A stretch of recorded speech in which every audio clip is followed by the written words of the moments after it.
So UPSC aspirants అందరికీ good news అమ్మ. 2024లో UPSC రాద్దాం అనుకున్న స్టూడెంట్స్ అందరికీ కూడా ఎలా ప్రిపేర్ అవ్వాలని చెప్పి ఒక ఫ్రీ సెమినార్ కండక్ట్ చేస్తున్నాను. Saturday which is tomorrow at 7 PM రాత్రి 7 గంటలకి ఈ సెమినార్ ఉంటుంది. అటెండ్ అవ్వాలంటే మీరు మన టెలిగ్రామ్ ఛానల్ కానీ మన వాట్సాప్ గ్రూపుల్లో కానీ జాయిన్ అయితే సరిపోతుంది. లింక్స్ మనకి ఈ వీడియో యొక్క కామెంట్ సెక్షన్లోను డిస్క్రిప్షన్లోనూ కనిపిస్తాయి.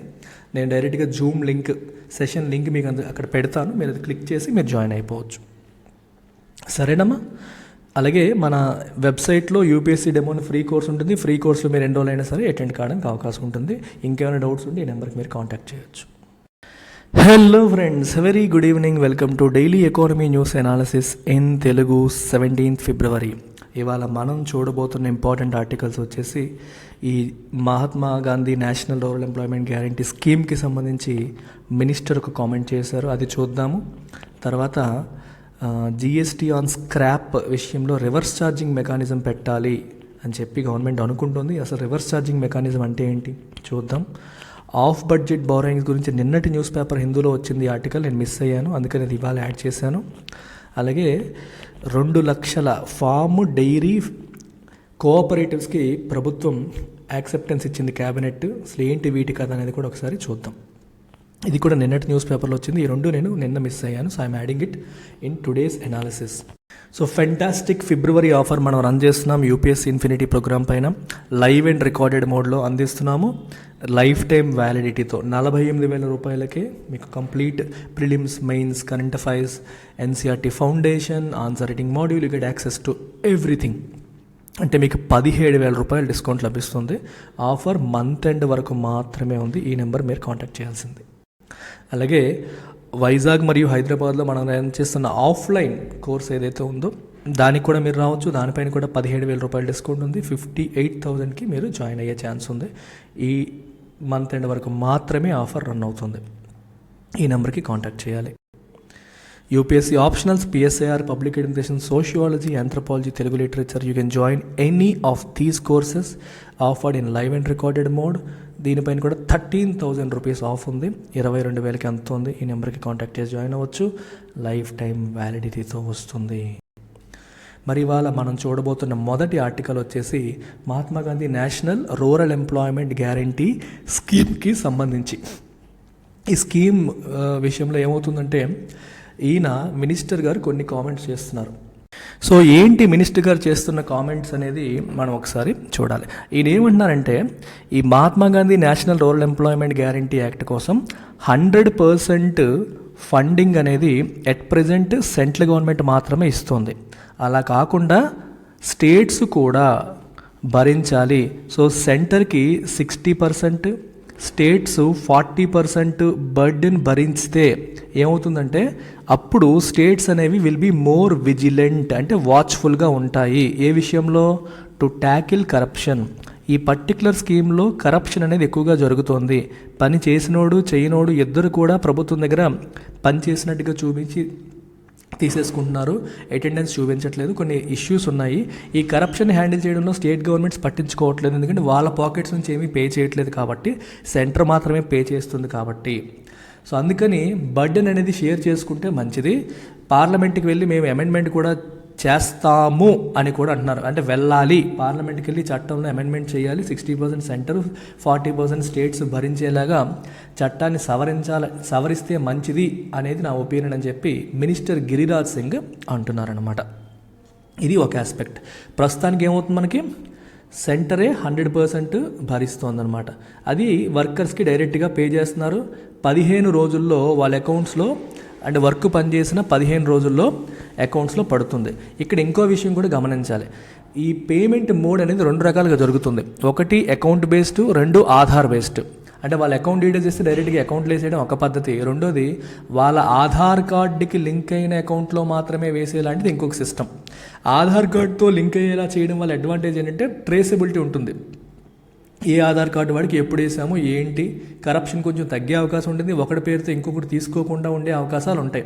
అందుకని గవర్నమెంట్ ఏమంటుందంటే ఆధార్ బేస్డ్ పేమెంట్స్ని ఎంకరేజ్ చేయడానికి ప్రయత్నం చేస్తుంది. ప్రస్తుతం మనకి స్టోరీ ఎలా ఉంది అంటే 43% ఎట్ దిస్ పాయింట్ తీసుకుంటే 43% వర్కర్స్కి అకౌంట్ బేస్డ్ పేమెంట్ జరుగుతున్నాయి.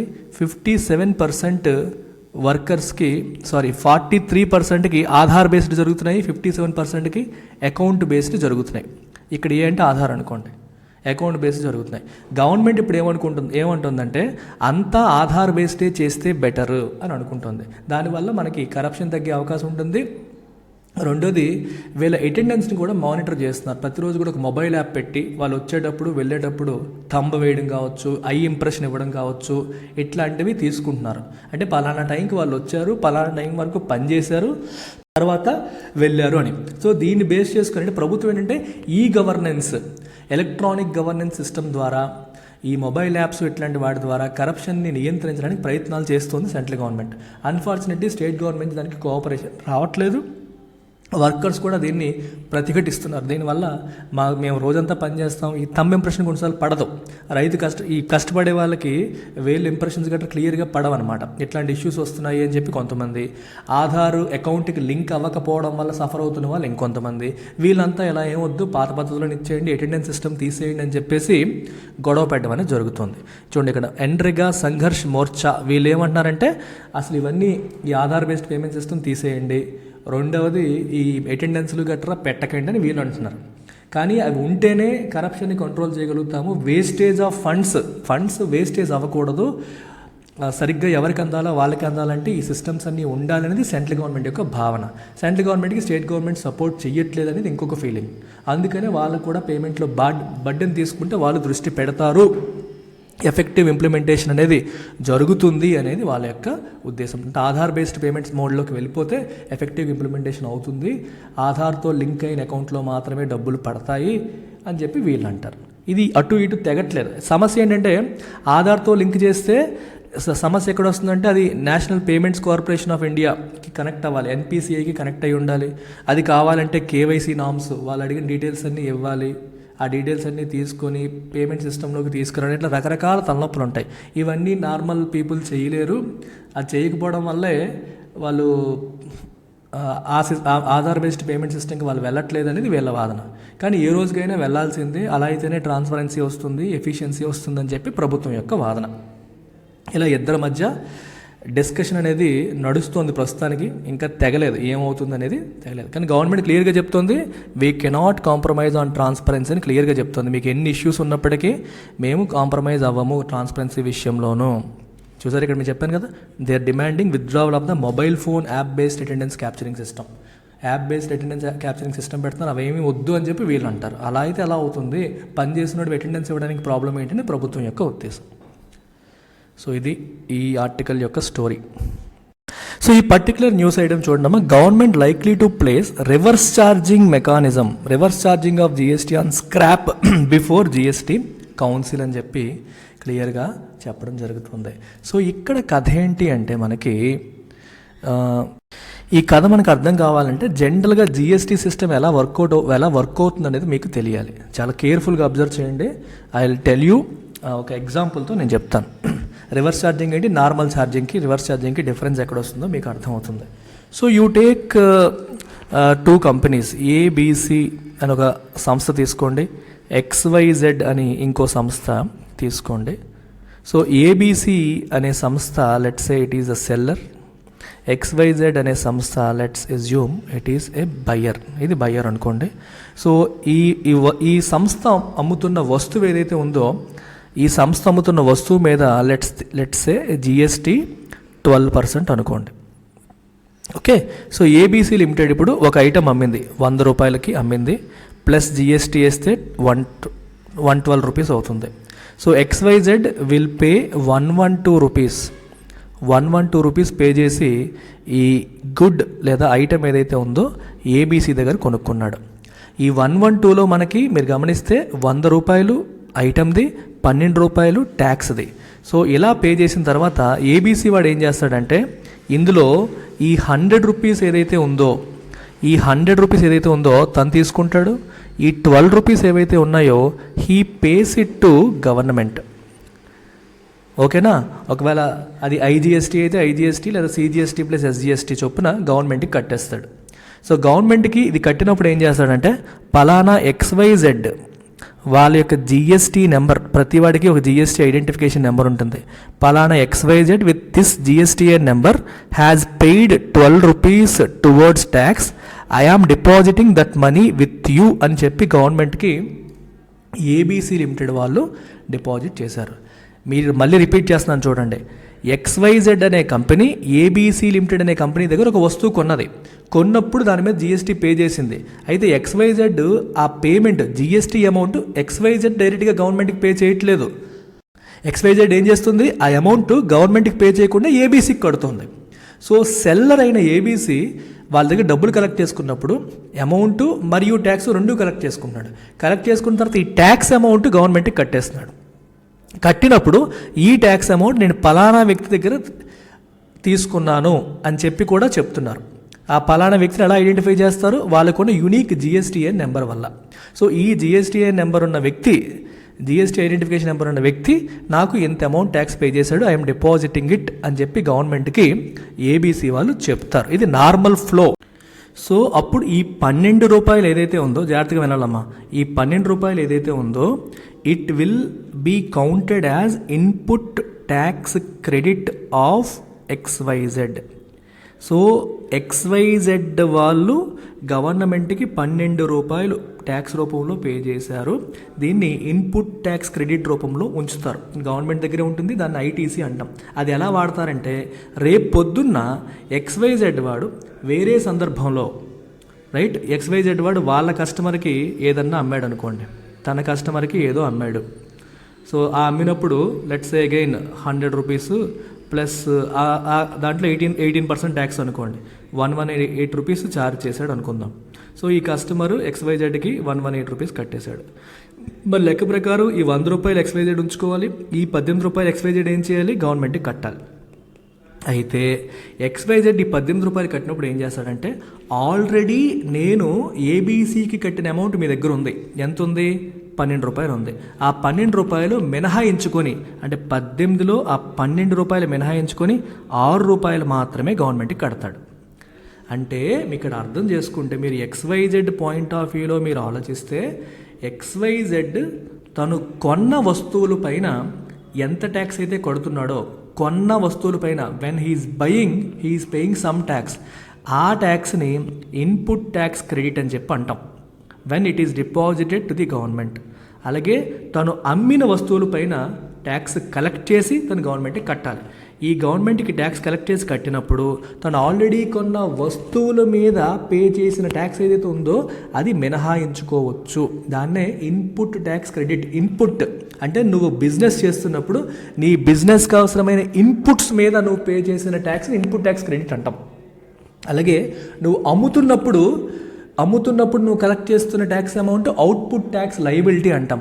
ఆ అవుట్పుట్ ట్యాక్స్ లయబిలిటీ అని ఎందుకంటాము, you are suppose to pay that to government, you are liable to pay that to government, అందుకే అవుట్పుట్ ట్యాక్స్ లయబిలిటీ. ఈ అవుట్పుట్ ట్యాక్స్ లయబిలిటీ పే చేసినప్పుడు input tax credit minus చేసుకుని remaining కడితే సరిపోతుంది. ఇది normal flow of a business. జిఎస్టీలో ఇది normal flow. సమస్య ఎక్కడొస్తుంది అంటే, కొన్నిసార్లు ఈ ఏబీసీ లిమిటెడ్ ఉంది చూడండి, ఇఫ్ ఇట్ ఈస్ అన్రిజిస్టర్డ్, ఇది అన్రిజిస్టర్డ్ అనుకోండి.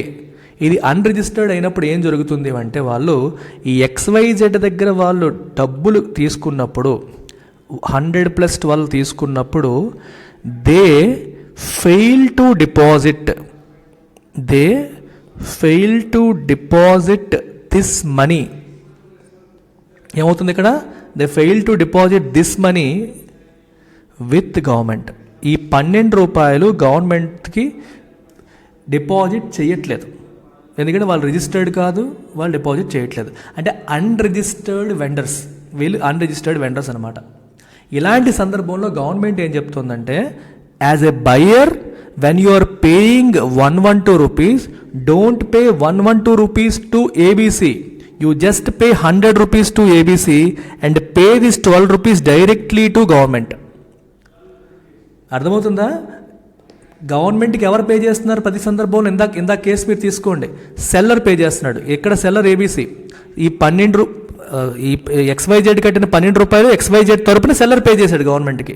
ఇక్కడ కూడా XYZకి బయ్యర్ పే చేసిన 18 రూపాయలు XYZ వాడు గవర్నమెంట్కి డిపాజిట్ చేస్తున్నాడు. అంటే who ever is selling the goods he is depositing the money with the government. ఆ మనీ తనది కాదు, తను పే చేయట్లేదు, బయ్యర్ దగ్గర కలెక్ట్ చేసుకుని గవర్నమెంట్కి సెల్లర్ చేస్తున్నాడు. కానీ ఆ సెల్లర్ అనేవాడు అన్రిజిస్టర్డ్ అయితే, ఆ సెల్లర్కి గవర్నమెంట్ దగ్గర GST దగ్గర రిజిస్ట్రేషన్ లేకపోతే అప్పుడు సమస్య వస్తుంది. సెల్లర్ GST రిజిస్ట్రేషన్తో లేకపోయినప్పుడు మనకి సమస్యలు అనేవి వస్తున్నాయి. I hope you got it. నేను చెప్తోంది మీకు అర్థమైంది అనుకుంటున్నాను. సో అలాంటి సందర్భంలో రివర్స్ ఛార్జింగ్ మెకానిజం అనేది comes into picture. Reverse charging mechanism అనేది వస్తుంది. అంటే ఏంటి? బయ్యరే instead of paying this money to unregistered seller you pay directly that money to government. ఆ మనీ నువ్వు డైరెక్ట్గా గవర్నమెంట్కే పే చేసేస్తే ఆ సిస్టమ్ని మనం రివర్స్ ఛార్జింగ్ అంటాం. I hope you have understood. ఈ రివర్స్ ఛార్జింగ్ సిస్టమ్ కథ ఏంటి అనేది మనకి ఇప్పుడు అర్థమైంది. ఇప్పుడు ఏ విషయంలో? స్క్రాప్ విషయంలో దీని గురించి మాట్లాడుతున్నాం. చూడండి, the central government will consider and then place industries demand to shift the GST levy on the purchase of scrap metal to a reverse charging mechanism. Scrap metal పర్చేజ్ని రివర్స్ ఛార్జింగ్ మెకానిజంలో పెట్టాలి అని చెప్పి ఇండస్ట్రీ డిమాండ్ చేస్తోంది. ఎందుకంటే మనకి ఈ informal sector scrap dealers అందరూ కూడా జనరల్గా ఇన్ఫార్మల్గా ఉంటారు. అంటే గవర్నమెంట్ సెగ్మెంట్లో ఉండరు, గవర్నమెంట్కి ట్యాక్సులు కట్టరు. సో ఈ ఇన్ఫార్మల్ సెగ్మెంట్లో ఉన్న స్క్రాప్ డీలర్స్ దగ్గర నువ్వు వెళ్ళి స్క్రాప్ కొంటే దానిపైన గవర్నమెంట్ ఏమో ట్యాక్స్ లెవీ చేస్తుంది. ఆ ట్యాక్స్ అమౌంట్ వాళ్ళు ఏం చేస్తున్నారు? గవర్నమెంట్కి డిపాజిట్ చేయట్లేదు. So they fail to deposit tax collected from buyers దగ్గర కలెక్ట్ చేస్తున్నారు, గవర్నమెంట్ దగ్గర వాళ్ళు డిపాజిట్ చెయ్యట్లేదు.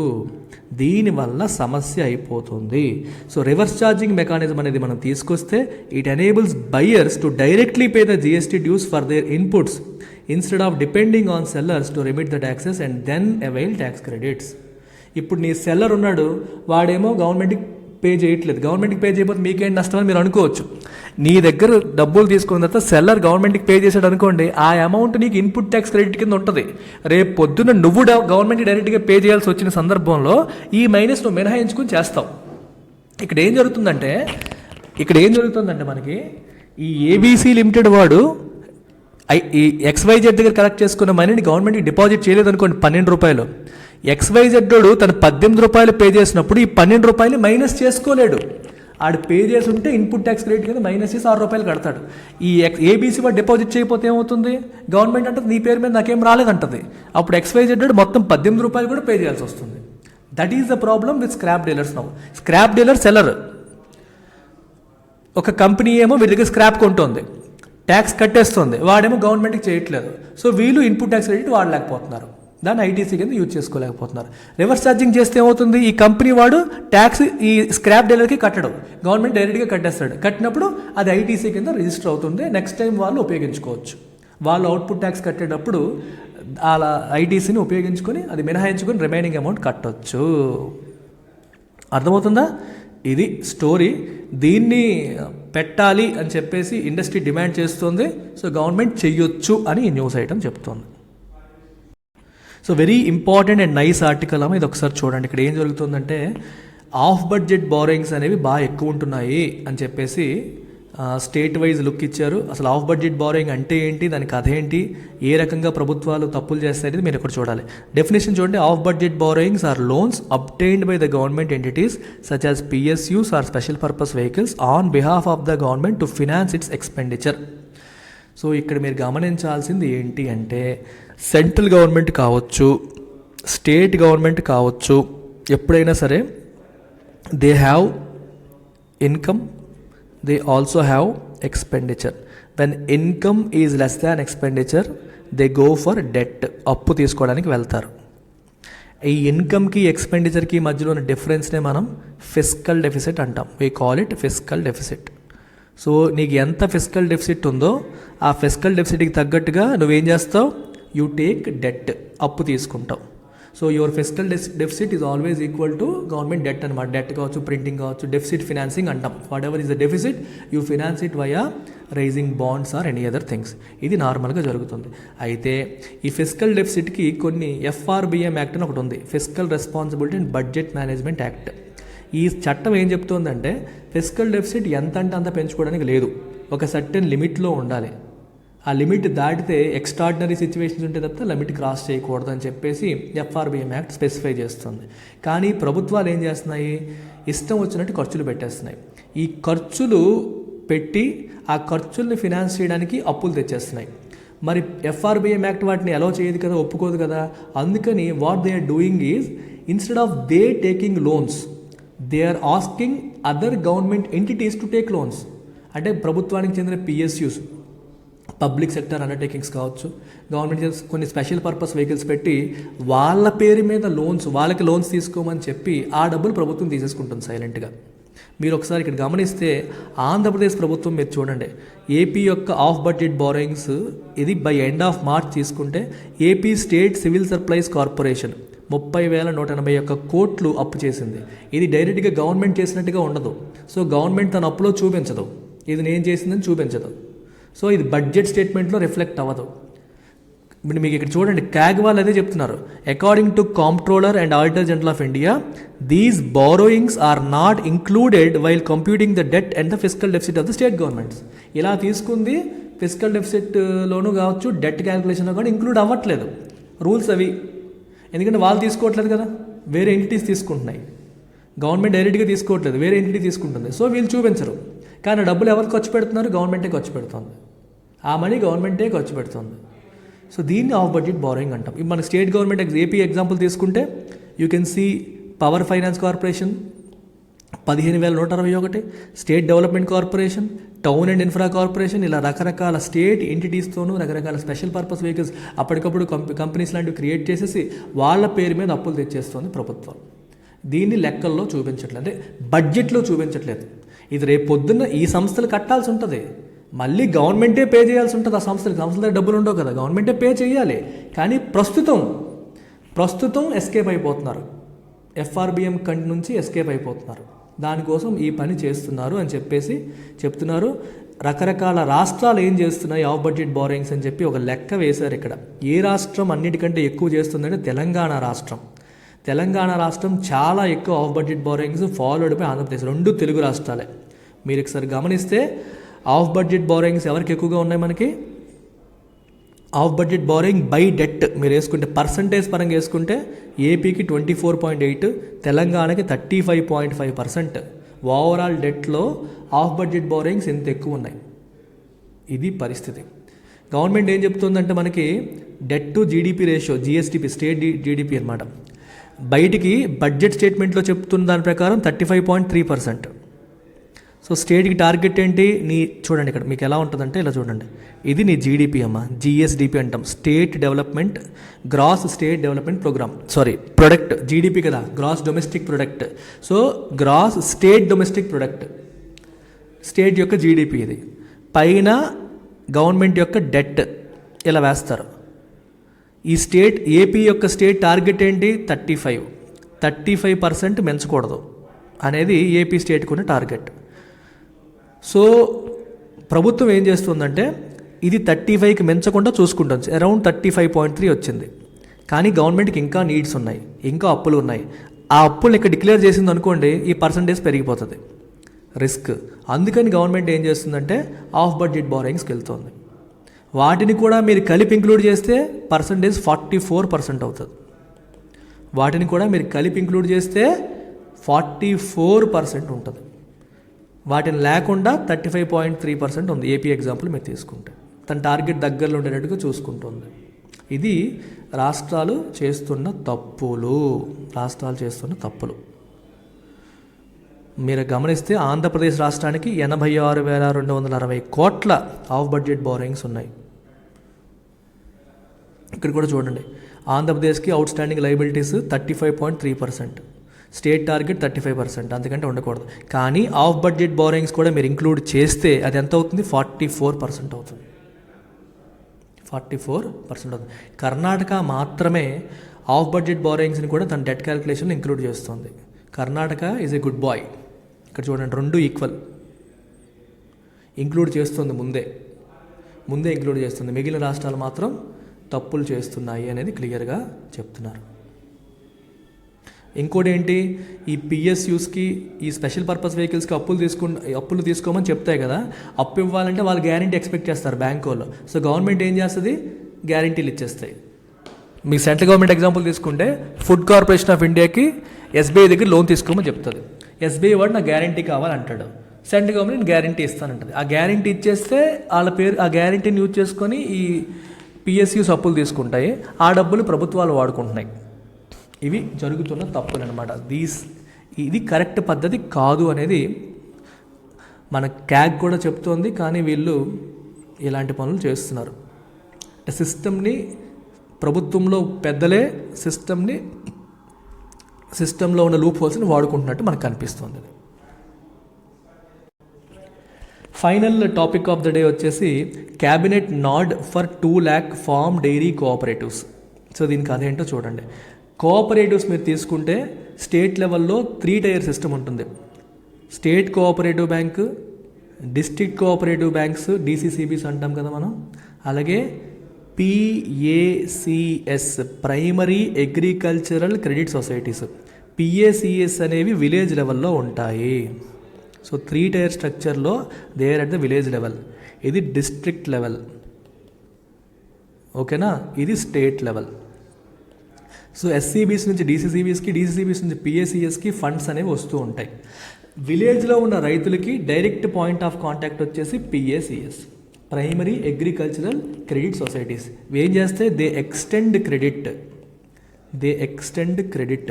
If it is a farmer credit society, ఆ ఫార్మర్స్కి, ఇందులో ఉన్న మెంబర్స్ అయిన ఫార్మర్స్కి వాళ్ళు ఏం చేస్తారు, కోఆపరేటివ్ బ్యాంక్స్ ఎలా ఫంక్షన్ చేస్తాయమ్మా, every person is a member. ఒక కోఆపరేటివ్ బ్యాంకులో నువ్వు డిపాజిట్ ఓపెన్ చేయాలంటే you must be a shareholder. అంటే అందులో ఉన్న మెంబర్సే డిపాజిట్ చేసుకుంటారు, అందులో ఉన్న మెంబర్స్కి మాత్రమే అప్పులు ఇస్తారు. అంటే అందులో నువ్వు లోన్ తీసుకోవాలనుకున్నా, అందులో డిపాజిట్ చేయాలన్నా నువ్వు ఆ కోఆపరేటివ్ సొసైటీలో మెంబర్ అయి ఉండాలి. అంటే విత్ ఇన్ దెమ్ అప్పులు ఇచ్చుకుంటారు, విత్ ఇన్ దెమ్ డిపాజిట్లు తీసుకుంటారు. కొన్నిసార్లు అడిషనల్ ఫండ్స్ కూడా ప్రభుత్వం నుంచి, నాబార్డ్ నుంచి వస్తూ ఉంటాయి. సో రైతులు అనేవాళ్ళు ఈ పిఏసిఎస్ ఫామ్ చేసుకున్నారు అనుకోండి, they can take credit from them. అంటే అప్పులు తీసుకోవచ్చు, మళ్ళీ వాళ్ళకి పే చేసుకుంటే సరిపోతుంది. పిఏసిఎస్ యొక్క advantage they are at the village level. అవి విలేజ్ లెవెల్లో ఉంటాయి. విలేజ్ లెవెల్లో ఉండడం వల్ల అడ్వాంటేజ్ ఏంటమ్మా, లాస్ట్ మైల్ కనెక్టివిటీ అంటాం. అంటే విలేజ్లో ఉన్న రైతు సిటీకి రావాల్సిన అవసరం లేదు, డిస్ట్రిక్ట్ హెడ్ క్వార్టర్స్ రావాల్సిన అవసరం లేదు, అక్కడే ఉంటే ఈజీగా పనులు అయిపోతాయి. అయితే ఇప్పుడు ప్రభుత్వం ఏం చేస్తుందంటే, ప్రజెంట్ ఎన్ని ఉన్నాయి మనకి, 63,000 పిఏసిఎస్ ప్రస్తుతానికి ఉన్నాయి. ప్రైమరీ అగ్రికల్చర్ క్రెడిట్ సొసైటీ 63,000 ఉన్నాయి. ప్రభుత్వం ఇప్పుడు ఏం చేస్తుందంటే దాన్ని పెంచాలనుకుంటోంది.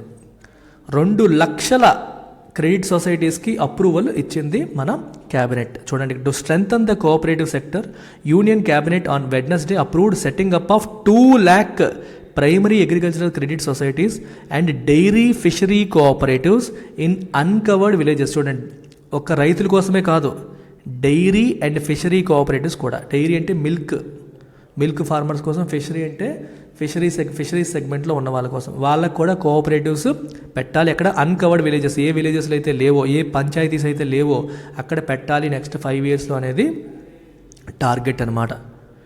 ఓకేనా, ఇది గవర్నమెంట్ ప్లాన్ చేస్తుంది.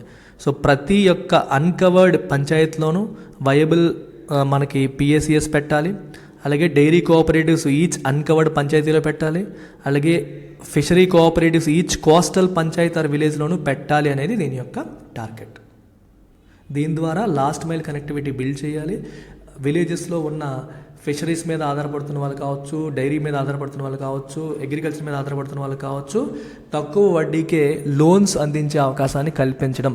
ఫినాన్షియల్ ఇన్క్లూజన్లో భాగంగా ఇది కూడా మనకి ఒక ఇంపార్టెంట్ స్టెప్ కింద మనం చూడాలి. సో మరి ఇవాళ చాలా అంశాలు నేర్చుకున్నారు కదా.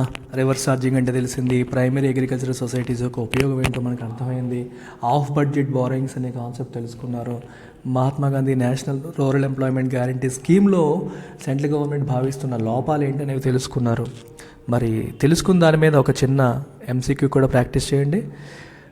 Normally seller collects GST amount from the buyer and deposits it with the government on his behalf. His అంటే బయ్యర్ తరపున సెల్లర్ పే చేస్తాడు జిఎస్టీ అని చెప్పి ఈ స్టేట్మెంట్ చెప్తుంది.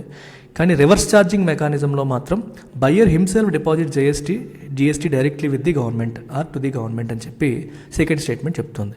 రెండిట్లో ఏది కరెక్ట్ లేదా రెండు కరెక్టా, you have to identify the correct statement. రెండు కరెక్ట్ అయితే బోత్, రెండు తప్పు అయితే నన్. ఏది కరెక్ట్ అయితే ఒకటి కరెక్ట్ అయితే ఓన్లీ వన్, రెండు మాత్రమే కరెక్ట్ అయితే ఓన్లీ టూ పెట్టండి. ఆన్సర్ కామెంట్ సెక్షన్లో మెన్షన్ చేయండి. ఎకానమిక్ క్లాసెస్ నావి నచ్చితే, మీరు నేర్చుకోవాలనుకుంటే, సబ్జెక్ట్ని బాగా పికప్ చేయాలనుకుంటే మీరు చేయాల్సిందల్లా Indian economy for UPSC aspirant అయితే ఈ కోర్స్కి వచ్చేయండి. రికార్డెడ్ సరిపోతుందంటే దీనికి రావచ్చు. ఆర్బీఐ అలాగే గ్రూప్ 2 ఆస్పిరెంట్స్ కోసం economic survey separate series run అవుతుంది. 999 రూపీస్. మీకు నచ్చిన కోర్స్ మీరు పిక్ చేసుకొని జాయిన్ అవ్వచ్చు ఈ నెంబర్కి కాంటాక్ట్ చేసి. If you're part of our UPSC infinity ఇవన్నీ మీకు ఫ్రీగా వస్తాయి, లేదంటే సెపరేట్గా ఇలా పే చేసి మీరు జాయిన్ కావచ్చు.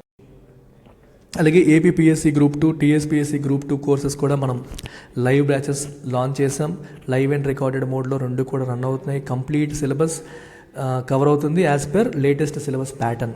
ఎకానమీ క్లాసెస్ నేను డీల్ చేస్తాను, టెస్ట్ సిరీస్ కూడా దీంట్లో ఇంక్లూడెడ్. 15,000 రూపాయల ఫీజు, ఎగ్జామ్ వరకు వ్యాలిడిటీ ఉంది.